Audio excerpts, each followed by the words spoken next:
Welcome to our exploration of a fascinating psychological phenomenon that affects us all, the bystander effect. Have you ever seen someone in need of assistance, but you were too scared or hesitant to intervene? It's not just you. The bystander effect is the name for this response, which occurs more frequently than you might imagine. The bystander effect occurs when the presence of others discourages an individual from intervening in an emergency situation.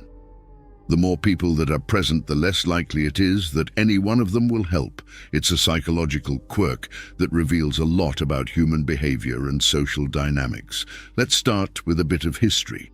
The term bystander effect became popular following the tragic case of Kitty Genovese in 1964.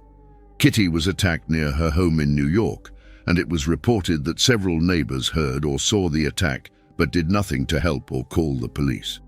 This incident sparked a wave of research, leading to groundbreaking studies by psychologists John Darley and Bib Latané, who sought to understand why people often don't act when witnessing an emergency. Now let's dive into the psychological underpinnings of this effect.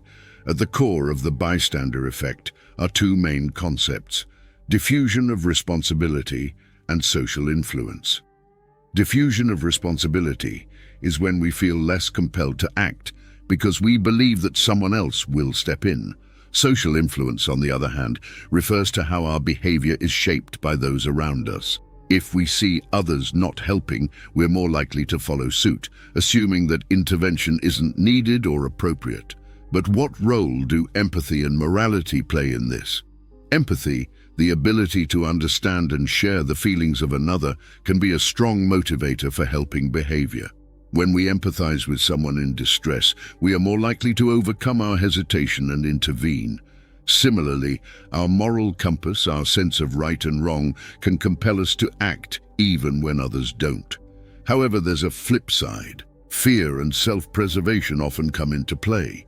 In many situations, we might be scared of getting hurt, making the situation worse, or being misjudged for our actions.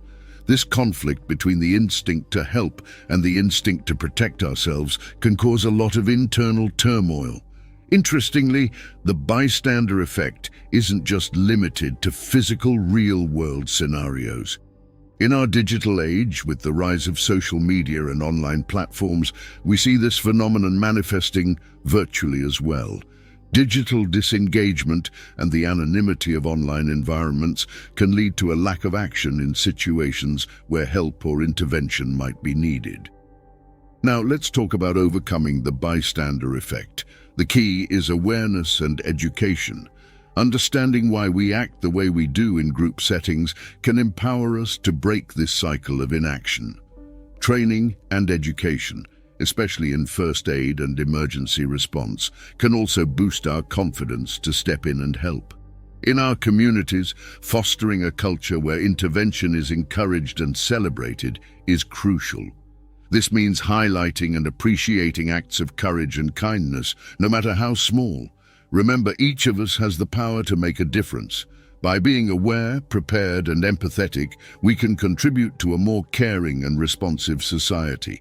If you're intrigued and want to delve deeper into this topic, I have something special for you. Check out our book, Shadows in Plain Sight: Unveiling the Bystander Effect in the Psychology of Help.